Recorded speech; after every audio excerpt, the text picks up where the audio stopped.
जय जिनेन्द्र सभी को। आत्मानुशासन की कक्षा अपन प्रारंभ करते हैं और सबसे पहले करते हैं अपन मंगलाचरण। मंगलाचरण आप सभी की स्क्रीन पर आ रहा है। आप और हम सभी मिलकर के मंगलाचरण करते हैं। लक्ष्मी निवास निलयम विलीन विलयम निधाय हृदिवीरम आत्मानुशासनमहं वक्ष्ये मोक्षाय भाव्यानाम। जो लक्ष्मी के निलय रूप उन अविनाशी प्रभु को उर्धार ग्रंथ रचूं आत्मानुशासन भव्य जनों को है स्वीकार। भव्य जनों को है स्वीकार। यह आत्मानुशासन नामक ग्रंथराज है। आज से लगभग 1300 वर्ष पूर्व इस ग्रंथराज की रचना हुई और आचार्य गुणभद्र देव द्वारा संस्कृत भाषा में रचित इस ग्रंथराज में 270 श्लोक हैं और उन 270 श्लोकों में से अपन 127 श्लोक पढ़ चुके हैं। आज अपन 128 नंबर का श्लोक पढ़ेंगे, 128 नंबर का। और इस 128वें श्लोक को प्रारंभ करने से पहले कल जो हमने 127वां श्लोक पढ़ा था, यदि आप लोगों में से कोई कल वाले श्लोक को सुनाना चाहते हैं या उसका अर्थ बताना चाहते हैं तो रेज हैंड करेंगे तो हम आपको सुनाने के लिए अवसर देंगे। और सबसे पहले प्रसम भैया आपका रेज हैंड हुआ है, आपको अनम्यूट कर रहे हैं, आप बताएं। जय जिनेन्द्र। जय जिनेन्द्र। क्रुद्धा प्राणहरा भवन्ति भुजगाद्र दष्ट्वैव काले क्वचित् तेषामौषधयश्च सन्ति बहवः सद्यो विषाव्युच्छिदः हन्यो श्रीभुजगापुरेह च मुहुः।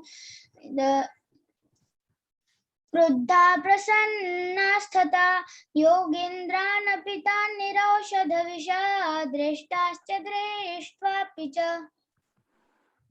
बहुत अच्छा प्रसम भैया आपने बताया, बहुत बहुत धन्यवाद आपके लिए। और अभी अपन आगे बढ़ने से पहले रश्मि जी आपने भी रेज हैंड किया है, आप भी बताएं, आपको भी हम अनम्यूट करते हैं। हाँ जी, आपको अनम्यूट कर दिया है, आपके स्क्रीन पे ऑप्शन आया होगा, आप अनम्यूट हो जाएं और सुनाएं। रश्मि जी आपको अनम्यूट किया है, आपका रेज हैंड है, आप बोलें अनम्यूट होकर।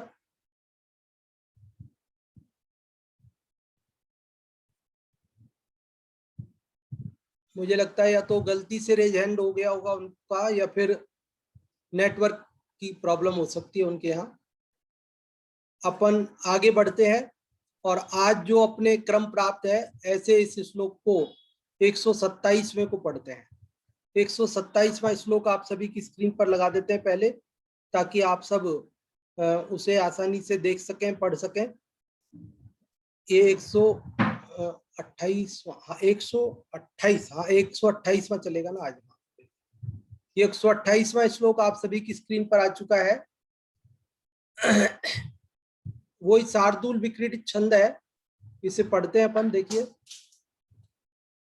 एतामुत्तम नायिकामभिजना वर्ज्यां जगत् प्रेयसी मुक्ति श्रीललनां गुण प्रणयिनीं गन्तुं तवेच्छा यदि तां त्वं संस्कुरु वर्जयान्यवनिता वार्तामपि प्रस्फुटं तस्यामेव रतिं तनुस्व नितरां प्रायेण शेषास्त्रियः। यह उत्तम नायिका जगत प्रिय मिले न साधारण जन को मुक्ति श्री ललना गुण ग्राहक यदि पाना चाहो इसको रत्नत्रय से करो विभूषित पर स्त्री की करो न बात ईर्ष्यायुत महिला होती हैं अतः इसी से कर अनुराग, अतः इसी से कर अनुराग। आचार्य गुणभद्र देव इस 128वें श्लोक में क्या बात कहते हैं? जैसा कि इसका शीर्षक है, मुक्ति स्त्री से ही अनुराग की प्रेरणा। क्या प्रेरणा दी जा रही है? कि आप मुक्ति रूपी स्त्री से ही राग करिए। अच्छा, राग करें तो भैया राग करना तो नहीं है, वैसे तो राग करने लायक नहीं है, समस्त प्रकार का राग छोड़ने लायक ही है, शुभ राग भी छोड़ने लायक है। देव शास्त्र गुरु के प्रति का राग भी बंध का कारण ही है, मुक्ति का कारण नहीं है। लेकिन प्रारंभिक दशा में जीवों को अशुभ राग छुड़ाकर शुभ राग में लगाते।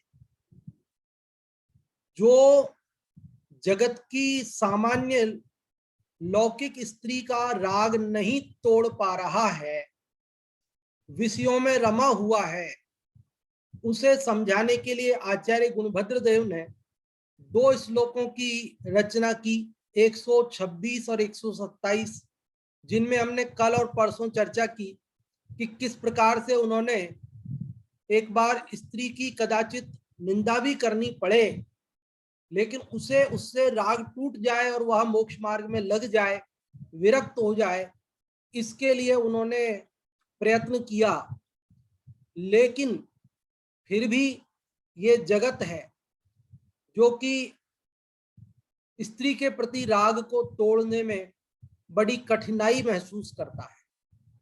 तो आचार्य गुणभद्र देव कहते हैं, देखो जगत जैसा होता है उसे उसी भाषा में समझाना पड़ता है।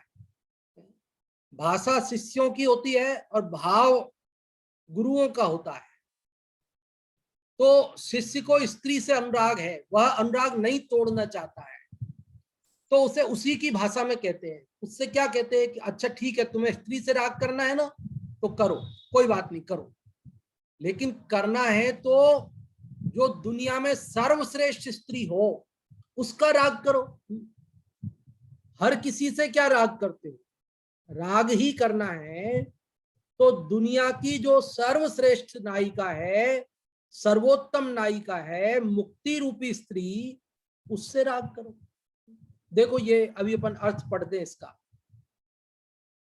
एतामुत्तम नायिकाम अभिजन वर्ज्या, इसका अपन संधि विच्छेद करते, खंड करते। देखो, एताम उत्तम नायिकाम अभिजन अवर्ज्याम, 4 खंड हुए, वापस सुनो।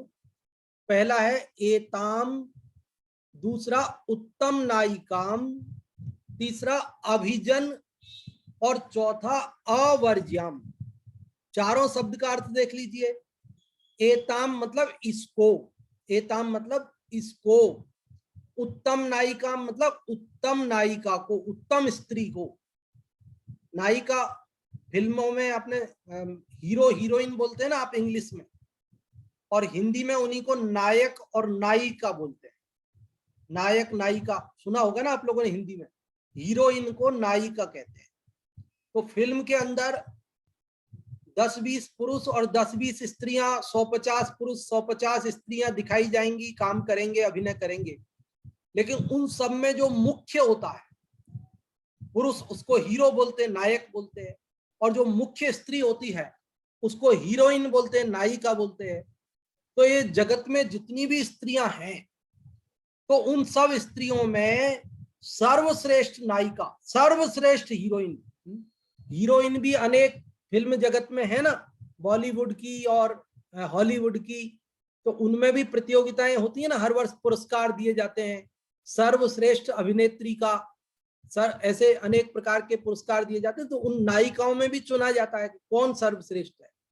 तो ये मुक्ति रूपी नायिका सर्वश्रेष्ठ है, इसलिए कहा उत्तम नायिका, कि इस उत्तम नायिका को कैसी है यह, अभिजन अवर्ज्यम। अभिजन मतलब अच्छे लोग, अभिजन मतलब सज्जन, अभिजन मतलब सदाचारी, अभिजन मतलब पुण्यात्मा, अभिजन मतलब सदाचारी, समझ गए ना आप अर्थ अभिजन का। अवर्ज्यम, अवर्ज्यम मतलब उनको छोड़कर, वर्जित, वर्जित मतलब निषिद्ध, लिखते ना, यहाँ धूम्रपान वर्जित है, वर्जित है मतलब निषिद्ध है, तो अभिजन अवर्जित है और बाकी सब वर्जित है। मुक्ति रूपी स्त्री किसको वर्ण करेगी, किसको मिलेगी, तो कहते सज्जनों को छोड़कर और किसी को नहीं मिलेगी। किसका वर्ण करेगी मुक्ति रूपी नायिका? अरे भाई उत्तम नायिका है ना, 3 लोक में सर्वश्रेष्ठ स्त्री है, तो वो हर किसी ऐरे गहरे को थोड़ी वर्ण करेगी। वो तो जो अभिजन होगा, जो सज्जन होगा, पुण्यात्मा होगा, धर्मात्मा होगा, उसी का वर्ण करेगी। इसलिए कहा। अब इस शब्द का अर्थ आपको सरल हो गया होगा ना। आप में से कोई केवल एक इसी शब्द के 4 खंड करके और चारों का अर्थ बताना चाहेंगे क्या? जो बताना चाहते हो रेज हैंड कर सकते। केवल इस एक शब्द का जो 4 खंड है वो चारों खंड बताने और चारों खंड का अर्थ बताना है। जो भी आप में से बताना चाहते हैं। रश्मि जी आपको अनम्यूट कर रहे हैं, आप बताएं। जय जिनेन्द्र। जय जिनेन्द्र।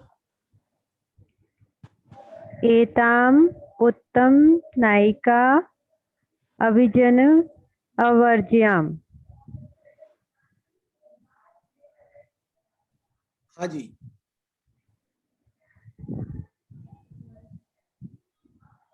इनके अर्थ बताइए।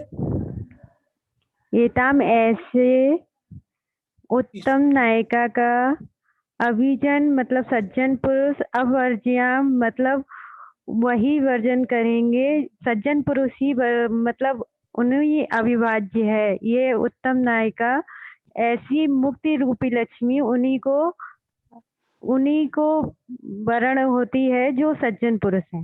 हाँ जी, बहुत अच्छा आपने बताया कि इस उत्तम नायिका को, जो कि अभिजन अवर्जित है, मतलब सज्जन वर्जित नहीं है, बाकी सब वर्जित है, उन सब का वर्ण नहीं करेगी, केवल सज्जनों का करेगी, पुण्यात्माओं धर्मात्माओं का करेगी। ऐसी स्त्री और कैसी है तो बताते हैं, जगत प्रेयसी। जगत प्रेयसी मतलब सारा जगत की प्रेमिका है, सारा जगत चाहता है उसे। दुनिया में ऐसा कोई व्यक्ति नहीं है जो मुक्ति ना चाहता। सारे दुखों से मुक्ति चाहते हैं कि नहीं? सब लोग चाहते हैं ना। जे त्रिभुवन में जीव अनंत, सुख चाहे दुख ते भयवंत। कि जगत के समस्त प्राणी दुख से छूटना चाहते हैं और सुख चाहते हैं। तो सुख चाहना मतलब मुक्ति चाहना। तो मुक्ति को सारा जगत चाहता है, लेकिन वो मिलेगी किसको? हर किसी को नहीं मिलेगी। उसको मिलेगी जो पुण्यात्मा होगा, धर्मात्मा होगा, सज्जन होगा, उसे मिलेगी। और कैसी है वह? मुक्ति श्री ललनाम। कि मुक्ति रूपी श्री मतलब लक्ष्मी, शोभायुक्त सुंदर ललना स्त्री, मुक्ति रूपी लक्ष्मी रूपी स्त्री। और कैसी है वह? गुण प्रणयिनी। गुण प्रणयिनी मतलब गुणों से प्रणय करने वाली। प्रणय मतलब प्रेम। वह मुक्ति रूपी स्त्री किससे प्रेम करती है? तो कहते हैं गुणों से प्रेम करती है। जो गुणवान होते हैं उनका वर्ण करती है। जो दोष युक्त होते हैं, पापी होते हैं, अधर्मात्मा होते हैं, उनसे प्रेम नहीं करती, उनका वर्ण नहीं करती। इसलिए मुक्ति श्री कैसी है? गुण प्रणयिनी, जो गुणों को पसंद करती है। गंतुम प्राप्त करना, गंतुम का अर्थ है यहाँ पर प्राप्त करना, करने के लिए। तव इच्छा, तुम्हारी इच्छा यदि, कि यदि तुम्हारी इच्छा ऐसी उत्तम नायिका जो कि अभिजन को छोड़कर अन्य सबको नहीं मिल सकती, जिसे सारा जगत चाहता है, जो गुणों को पसंद करती है, ऐसी मुक्ति रूपी लक्ष्मी स्त्री का यदि तुम वर्ण करना चाहते हो, उसे तुम प्राप्त करना चाहते हो, तो क्या करो वो बता रहे हैं। कैसा? हाँ, प्राप्त करना चाहते हैं। ठीक है, प्राप्त करना चाहते हो तो फिर क्या करो? कि ऐसा करो, ताम त्वम संस्कुरु। ताम मतलब उसको, त्वम मतलब तुम, संस्कुरु मतलब संस्कारित करो। संस्कारित करो मतलब उसे सजाओ, सजाओ मतलब उसे आभूषित करो, उसे आभूषण दो, गिफ्ट दो उसे। जगत की किसी स्त्री को यदि आप चाहते हो तो उसे प्रसन्न करने के लिए आप गिफ्ट देते हो, उसे आभूषण देते हो। तो यहाँ मुक्ति रूपी स्त्री को यदि आप चाहते हो तो आप मुक्ति रूपी स्त्री को आभूषण दो। कौन से? सम्यक दर्शन रूपी आभूषण, सम्यक ज्ञान चारित्र रत्नत्रय के आभूषण। रत्नों के आभूषण पहनती है वो, साधारण आभूषण थोड़ी पहनेगी आपके, क्योंकि जगत की सर्वश्रेष्ठ स्त्री है तो उसे रत्नत्रय के आभूषण, रत्नों के 3 रत्नों के आभूषण, दया का आभूषण, क्षमा का आभूषण, उत्तम मृदुता का, संयम का, तप का आभूषण पहनाओ उसे। ऐसे आभूषणों से प्रसन्न होती है वह। और क्या करो? वर्जय, वर्जय मतलब बंद करो, वर्जित करो। क्या चीज वर्जित करो? अन्य वनिता वार्ताम अपि, अन्य वनिताओं की बात भी बंद करो। क्या समझ में आई बात? कि अन्य स्त्रियों की बात भी मत करो उसके सामने, अगर तुम मुक्ति रूपी स्त्री को पाना चाहते हो। समझ में आ रही कि नहीं आ रही बात? आज तो मैं एक एक शब्द अच्छे से आपको समझा रहा हूं ना, बहुत जल्दी जल्दी नहीं चल रहा। मैंने कोई बात नहीं, ये श्लोक हटाने के बाद भी तो मुझे समझाना ही है, तो मैं श्लोक के साथ साथ ही समझा देता हूं आपको, ताकि आपको अच्छे से समझ में आ जाए। तो समझ में आ रही कि नहीं आ रही बात? आप वर्जय, वर्जय मतलब बंद करो, वर्जित करो। बोलते हैं ना वर्जित है, धूम्रपान वर्जित है, तो वर्जित है, मना कर। किस चीज की मना कर रहे हैं? अन्य वनिता वार्ताम अपि, वनिता मतलब स्त्री, अन्य स्त्रियों की बात भी मत करो। प्रस्फुटम, स्पष्ट रूप से। तुम स्पष्ट रूप से मतलब एकदम बिल्कुल मत करो, अन्य स्त्रियों की बिल्कुल बात मत करो। कि क्यों नहीं करें औरों की बात? कि वो तो अभी बाद में बताएंगे, अभी तो क्या क्या करो वो बता रहे हैं। तो और कहते और क्या करें? तो वो कह रहे तस्याम एव रतिम तनुस्व निद्राम। तस्याम मतलब उसमें, मतलब उसके प्रति, एव ही, रति, रति मतलब प्रेम, राग, तनुस्व, तनुस्व मतलब बढ़ाओ, तनुस्व मतलब तानो, बढ़ाओ। जैसे आप रबड़ को तानते हो, बढ़ाते हो, ऐसे तनाओ उसको, बढ़ाओ आप राग को, स्त्री के प्रति, उस मुक्ति रूपी स्त्री के प्रति राग को ही बढ़ाओ। कैसे? नितराम, एकदम बढ़ाओ, बहुत ज्यादा बढ़ाओ, आप एकदम लगन लगाओ उससे। अच्छा, उसी से प्रेम करें और किसी से बिल्कुल नहीं, और किसी की कोई बात नहीं करें लौकिक स्त्री की। तो कह रहे अगर करोगे तो ये ध्यान रखना, प्रायेण शीर्ष्यः स्त्रियः। प्रायेण मतलब प्रायः कर, प्रायः कर मतलब सामान्य रूप से निश्चित बात है ये कि स ईर्ष्या, स मतलब सहित, ईर्ष्या मतलब ईर्ष्या से सहित स्त्रियां होती है। स्त्रियां ईर्ष्यालु होती हैं, वो दूसरे को चाहने वाले को पसंद नहीं करती है। बात समझ में आई आपको? कोई व्यक्ति यदि 2 स्त्रियों की बात करे तो दोनों नाराज हो जाएगी उससे, एक भी पसंद नहीं करेगी उसे, क्योंकि स्त्रियों का यह स्वभाव है कि वह उसके सामने यदि पुरुष किसी अन्य स्त्री की बात करे तो वो पसंद नहीं आती उसे। स्त्री को यह ईर्ष्या होती है अन्य स्त्रियों से, वह सदा ये चाहती है कि मेरा पति सिर्फ मुझे चाहे, मेरे अलावा अन्य किसी की बात भी न करे, उस तरफ देखे भी नहीं, उसके बारे में सोचे भी नहीं।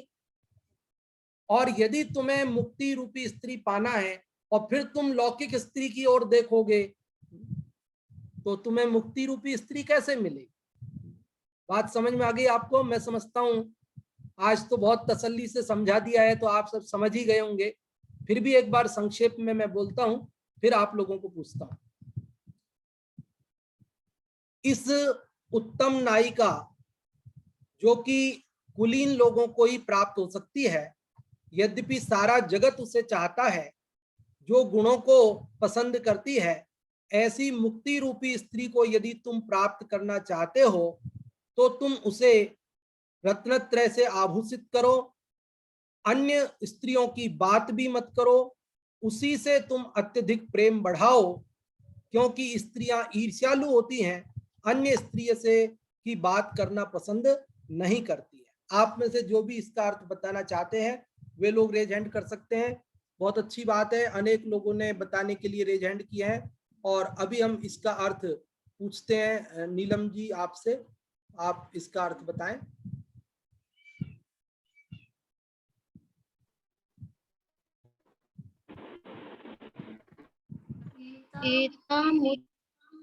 एतामुत्तम नायकाम अभिजना वर्ज्याम। एता मतलब यह उत्तम नायिकाम अभिजन वर्ज्याम, मतलब यह जो उत्तम नायिका है वह कुलीन लोगों के लिए अवर्जित है। यानी कि यह उत्तम नायिका जो मुक्ति रूपी लक्ष्मी है वह कुलीन लोगों को ही प्राप्त होती है। जगत प्रेयसीम, और यह जगत के लोगों को प्रिय है। मुक्ति श्री ललनाम, मुक्ति रूपी लक्ष्मी गुण प्रणयिनी मतलब गुण प्रिय है। गंतुम तवेच्छा यदि, गंतुम मतलब जाने की, तब इच्छा तुम्हारी इच्छा, यदि तुम जाना चाहते हो, यदि तुम्हें जाने की इच्छा है, ताम तम संस्कुरु, तो तुम उसको संस्कारित करो, उसको आभूषण दो, अर्थात उसको रत्नत्रय से शोभित करो। वर्ज्यान्य वनिता वार्तामपि, वर्जित करो अन्य वनिता, अन्य स्त्रियों से, वार्तामपि बात करना भी, मतलब अन्य स्त्रियों से बात करना भी छोड़ो। प्रस्फुटम स्पष्ट रूप से। तस्यामेव रतिम तनुस्व, उसके प्रति ही रतिम प्रेम को तनुस्व बढ़ाओ। नितराम अत्यधिक, उसके प्रति ही अत्यधिक प्रेम को बढ़ाओ। प्रायण शीर्ष्या स्त्री है, प्राय सा ईर्षा, ईर्षा सहित स्त्री है। स्त्री प्राय ईर्षा सहित होती हैं। इस पूरे का अर्थ इस प्रकार है कि यह उत्तम नायिका कुलीन लोगों को ही प्राप्त होती है। जगत प्रेषित, जगत लोगों को अत्यंत, सभी जगत लोगों को अत्यंत प्रिय है। और यह गुणों को गुण प्रणयिनीम, गुण प्रिय है। यदि तुम ये मुक्ति रूपी लक्ष्मी को प्राप्त करना चाहते हो तो तुम इसे रत्न त्रय से संस्कारित करो और अन्य स्त्रियों से स्पष्ट रूप से वार्ता करना भी बंद करो और उसी के प्रति अपने प्रेम को अत्यधिक बढ़ाओ, क्योंकि स्त्रियां प्राय ईर्ष्या सहित होती हैं। बहुत अच्छा आपने बताया, बहुत बहुत धन्यवाद नीलम जी। और अभी हिंदी से यदि आप लोगों में कोई बताना चाहते हैं तो रेज हैंड कर सकते हैं। हाँ जी, बहुत बढ़िया, अनेक लोग बताना चाहते हैं। और अभी इस हिंदी वाले से बताने के लिए हम आमंत्रित करते हैं सुधा जी आपको, आप बताएं। जय जिनेन्द्र पंडित जी। जय जिनेन्द्र। यह उत्तम नायिका जगत प्रिय मिले न साधारण जन को, मुक्ति श्री ललना गुण ग्राहक यदि पाना चाहो इसको, रत्नात्रय से करो विभूषित पर स्त्री की करो न बात, ईर्षायित महिला होती है अथा इसी से कर अनुराग। यह मुक्ति रूपी नायिका मतलब यह उत्तम नायिका यानी मुक्ति रूपी स्त्री जो सबको प्रिय है, सारे जगत को प्रिय है, पर वह साधारण जन को नहीं मिलती है।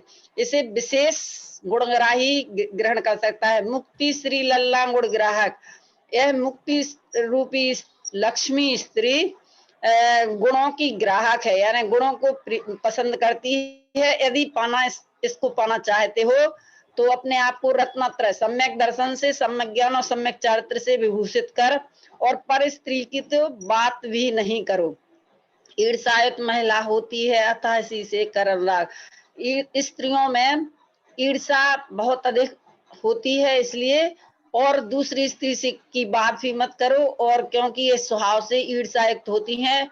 यदि इसको पाना चाहते हो तो बिना दूसरी स्त्रियों से बात किए ही इसको चाहो और किसी अन्य स्त्री को नहीं चाहो। हाँ जी, बहुत अच्छा आपने बताया, बहुत बहुत धन्यवाद सुधा जी। और अब पाठ करने के लिए आमंत्रित करते हैं।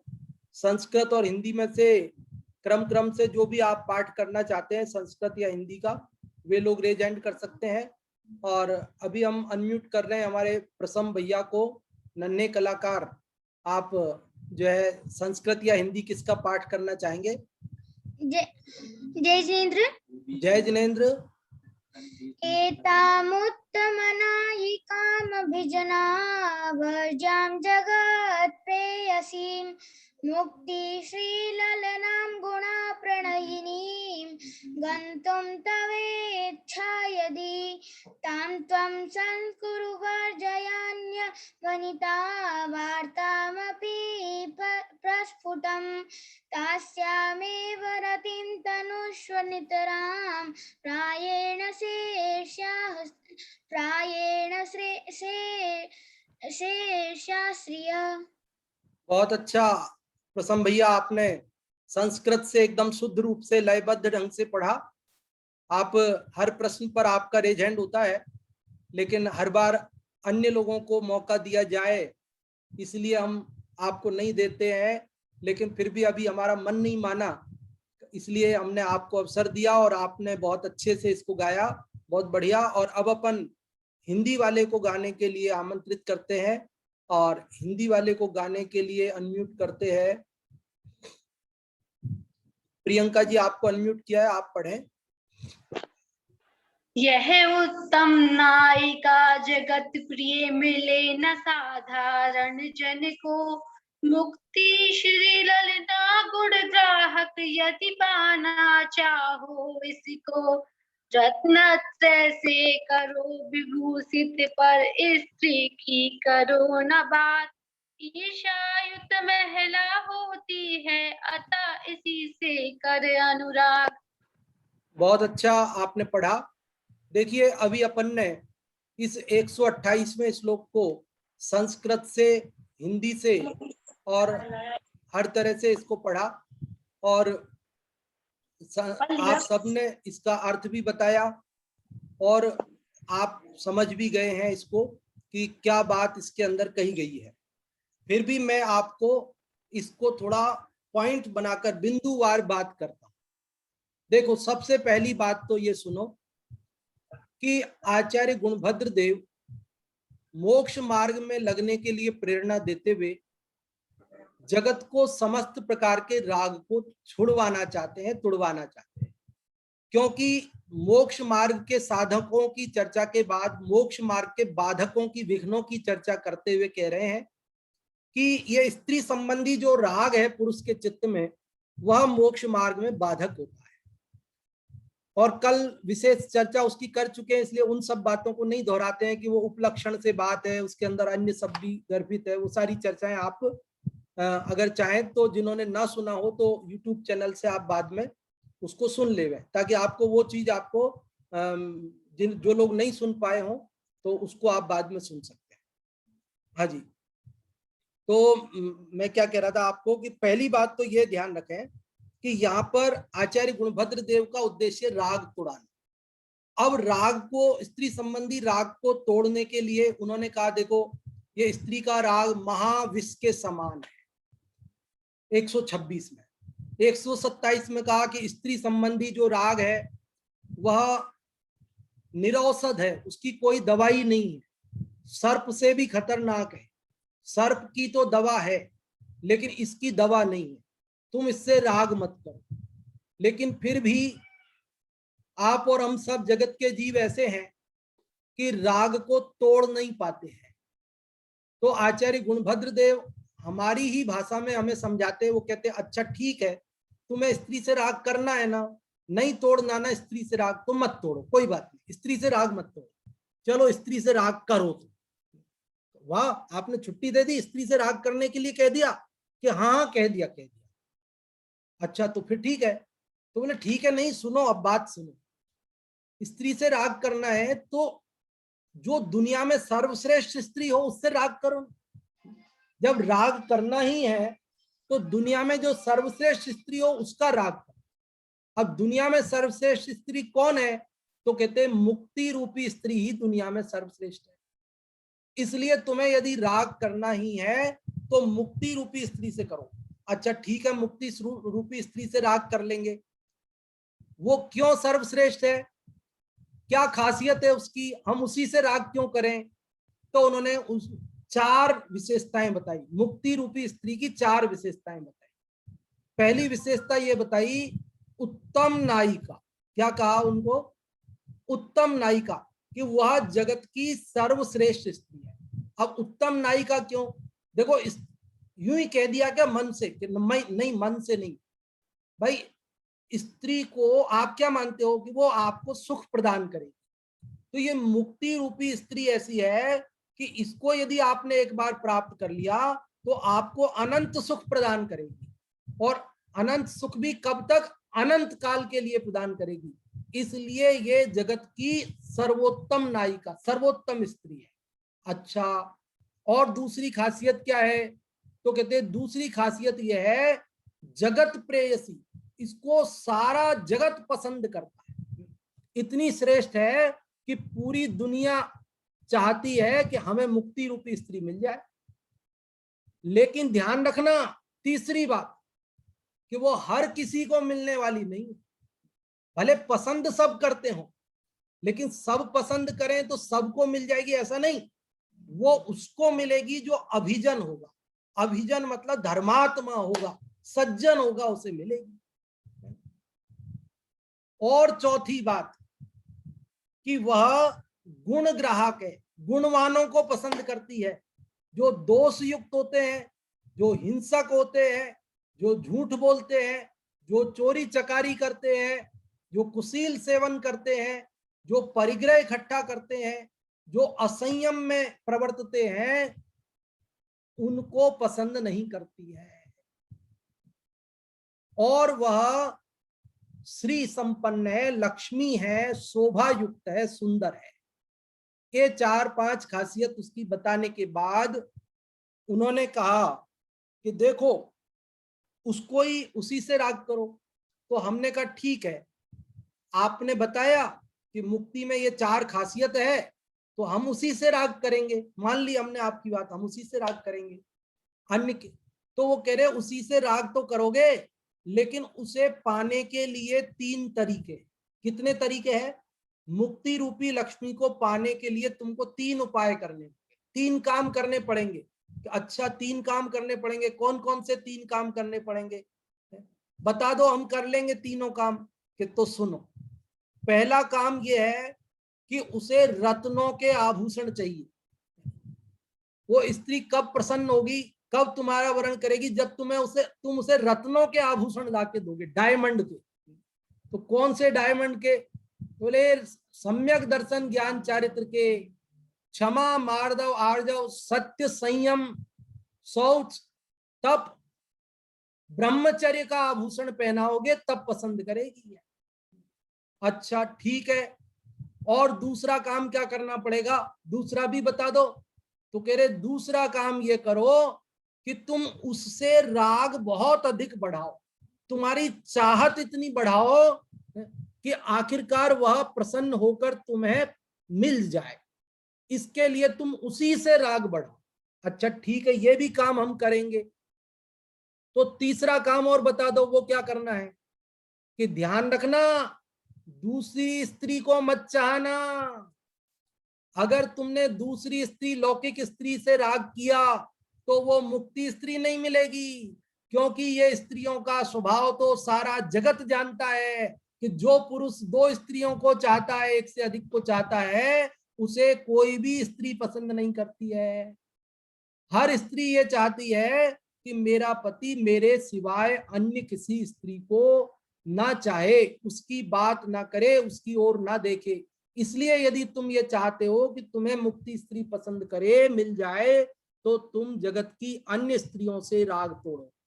बंधुओं, प्रकारांतर से उन्होंने सर्व प्रकार का राग छुड़ा दिया। ये तो कला है उनकी, मुक्ति स्त्री से राग करो और अन्य सबसे छोड़ो। जब तुम अन्य सबसे राग तोड़ दोगे तो मुक्ति स्त्री से राग, मुक्ति कोई स्त्री है थोड़ी, ये तो कवि की कल्पना है कि वह मुक्ति को स्त्री की उपमा दे रहा है, लेकिन मुक्ति कोई स्त्री थोड़ी है, वो तो हमारी आत्मा की एक समय की पर्याय का नाम है, जहां हम 8 कर्मों के बंधन से मुक्त हुए, इसी का नाम मुक्ति है।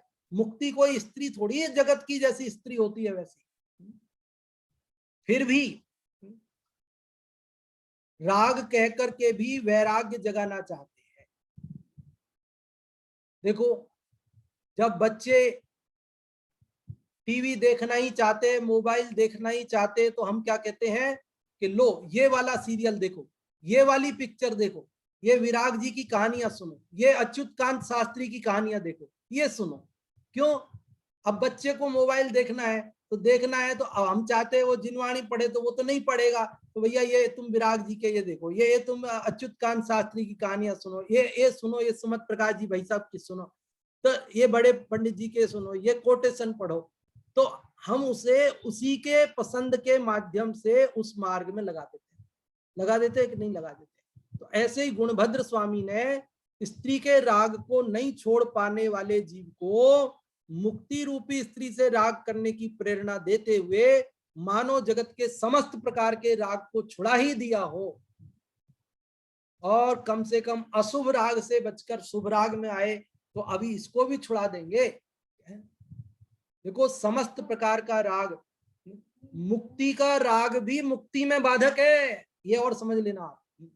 ना मोक्षोपि मुमुक्षुताम, जो मोक्ष की इच्छा रखते हैं उन्हें भी मोक्ष नहीं मिलता, इसलिए समस्त प्रकार का राग तोड़ना है। अरे किसको चाहिए मुक्ति? मैं स्वयं मुक्त स्वरूप हूं, मैं बंधन में पढ़ाई कब हूं जो मुझे मुक्ति होना है, मुक्ति चाहिए? मैं तो सदा मुक्त हूं। ऐसा होने पर भी अनादि से अपने को बंधन में माना, जगत की स्त्री के मोह में फंसा रहा और भव भव में भ्रमण करता रहा, दुख उठाता रहा। तो आचार्य गुणभद्र देव एक बहुत बड़े साइकोलॉजिस्ट हैं, बहुत बड़े मनोविज्ञानी हैं, और वे जगत के मनोविज्ञान को समझते हुए और वे मनोवैज्ञानिक ढंग से उसका उपचार करते हैं और कहते हैं ठीक है भैया, स्त्री से राग कर, तू मुक्ति रूपी स्त्री से राग कर। तो हमें इस छंद में 128वें में आचार्य गुणभद्र देव ने जगत की स्त्रियों से राग छुड़ाकर और मुक्ति रूपी स्त्री से राग करने की प्रेरणा देते हुए वैरागी बनाने की कोशिश की है। आप और हम सभी जगत की स्त्री, जगत संबंधी समस्त राग को छोड़कर और अपने चैतन्य ध्रुव भगवान आत्मा की आराधना करते हुए मुक्ति को प्राप्त करेंगे, ऐसी हम भावना रखते हैं। और 5 मिनट आपके लिए, आप लोग जो भी पूछना चाहें, बताना चाहें, वे लोग रेज हैंड कर सकते हैं। अभी जो 128वां श्लोक पढ़ा आपने, उसका सार यदि आप में से कोई बताना चाहें तो भी आप रेज हैंड कर सकते हैं। और हम चाहते हैं जो लोग कभी नहीं बोलते हैं, कभी रेज हैंड नहीं करते हैं, वे लोग भी रेज हैंड करें, वे भी बोलें, तो हमें और अच्छा लगेगा। हाँ जी, जो भी आप में से बताना चाहते हैं वे लोग रेज हैंड करें। हाँ जी, अभी पहले हम रितु भाभी जी आपको सुनते हैं, आपको अनम्यूट किया, आप सुनाएं। जय जिनेन्द्र। जय जिनेन्द्र। हाँ, इस श्लोक में आचार्य गुणभद्र ने ये बताया है कि जगत की स्त्री का राग छोड़ के मुक्ति रूपी स्त्री को धारण करना, और इसके लिए है ना, मैं इस छंद का अर्थ बता रही हूँ। यह उत्तम नायिका मतलब जो उत्तम मुक्ति रमणी नायिका है, उसको जगत के लोग सब पसंद करते हैं और साधारण जन को नहीं मिलती है। वो किसको मिलती है? जो सबसे ज्यादा मतलब गुणवान और है ना सदाचारी होते हैं, उनको मिलती है, हर किसी को नहीं मिलती है। और गुणग्राही होती है, जो गुणग्राही होती है, जो गुणों को ही ग्रहण करती है और किसी और को नहीं ग्रहण करती है। और वैसी मुक्ति रमी आत्मा को, उनको है ना मतलब डायमंड से सम्यक दर्शन, ज्ञान, चारित्र और रत्नत्रय के डायमंड से उनको एकदम सजाना चाहिए, वैसे गुण होते हैं। और फिर गुणभद्र आचार्य स्वामी कहते हैं कि तुम वैसी ही स्त्री से राग करो, नहीं तो अगर अन्य किसी से करोगे, जैसे स्त्रियों का स्वभाव है ना ईर्ष्यालु होता है, उसी से उदाहरण देके आचार्य गुणभद्र साहब जी ने कहा है कि तुम है ना मुक्ति रमणी स्त्री से राग करो, किसी अन्य की बात मत करो। बस इतना ही समझ में आया। हाँ जी, बहुत अच्छा आपके समझ में आया और बहुत अच्छा आपने बताया। बहुत बहुत धन्यवाद। आप बहुत ध्यान से सुनती हैं, जवाब देती हैं, बहुत बढ़िया। और अभी हम आमंत्रित करते हैं, और जो लोग रेज हैंड कर रहे हैं वे लोग उनको आमंत्रित करते हैं। अभी हम प्रश्न रूप में छोटा बनाकर पूछते हैं आपसे। चलो हम आपसे पूछते हैं, जो भी बताना चाहें इस प्रश्न का उत्तर वे लोग रेज हैंड कर सकते हैं, कि जगत की स्त्री का राग तोड़कर मुक्ति रूपी स्त्री का राग करने के लिए आचार्य गुणभद्र देव ने क्यों कहा है। मतलब मुक्ति रूपी स्त्री की क्या विशेषता है, क्या खासियत है, जिसकी वजह से हम मुक्ति रूपी स्त्री के प्रति राग करें, यह बात कही गई है। मुक्ति रूपी स्त्री की 4-5 विशेषताओं की जो चर्चा अभी अपन ने की, यदि आप लोगों में से कोई उन 4-5 बिंदुओं को बताना चाहें तो आमंत्रित करते हैं। और प्रज्ञा जी, आपको अनम्यूट किया है, आप बताएं। जो मुक्ति रूपी स्त्री का वर्ण करेगा और उसे दूसरी स्त्री का वर्ण नहीं करेगा। अगर मुक्ति रूपी स्त्री का वर्ण कर दिया तो मुक्ति रूपी स्त्री तो संसार से छुटाएगी, और जो संसार रूपी स्त्री है वो संसार में ही भ्रमण कराएगी। हाँ जी, बहुत अच्छा प्रज्ञा जी आपने बताया कि मुक्ति रूपी स्त्री तुम्हें संसार से छुड़ाएगी और संसार की जगत की स्त्रियां तुम्हें संसार में भ्रमाएंगी, इसलिए संसार की स्त्रियों का राग तोड़कर मुक्ति रूपी स्त्री से राग करो। बहुत अच्छा आपने बताया। लेकिन वो 4 बिंदु हम सुनना चाहते थे, यदि आप में से कोई बताना चाहे कि भाई मुक्ति रूपी स्त्री की जो 4 खासियत है। समय केवल 1 ही मिनट रह गया है, तो चलो एक और दूसरा प्रश्न पूछता हूँ, बस वही प्रश्न सुनेंगे आज हम आपसे, कि उस मुक्ति रूपी स्त्री को पाने का उपाय क्या है। 3 उपाय, 3 बातें बताई ना यहाँ पर, 3 काम करने के लिए। वो 3 काम आप में से कौन बताएंगे? मुक्ति रूपी स्त्री को प्राप्त करने का उपाय, जो 3 बिंदु हमने बताया आपको इस श्लोक के माध्यम से, वो 3 बिंदु जो भी आप में बताना चाहते हैं। और सुमित जी, आपकी आईडी को हमने अनम्यूट किया है, बताएं। जय जिनेंद्र। सबसे पहले उपाय यह है कि रत्न विभूषित रत्न और लक्षण रूपी उत्तम, और उपाय यह है कि परिस्थिति की अन्य कोई बात नहीं करनी है, और वहां पे मुक्ति से ही अनुराग बढ़ाना है निरंतर। ये 3 उपाय बताए गए हैं। हाँ जी, बहुत अच्छा सुमित जी आपने बताया, बहुत बहुत धन्यवाद आपके लिए। तो इस प्रकार से आज अपन ने इस 128वें श्लोक की चर्चा की। अगले श्लोक की चर्चा अपन बाद में करेंगे, और अभी अपन आमंत्रित करते हैं अगली कक्षा के लिए पंडित जी साहब को। जय कुमार जी साहब कोटा पधारें और अगली नाटक समय सार जी की कक्षा प्रारंभ करावें। बहुत बहुत धन्यवाद पंडित खेमचंद जी साहब। और अभी यहाँ अपन नाटक समय सार जी की कक्षा प्रारंभ कर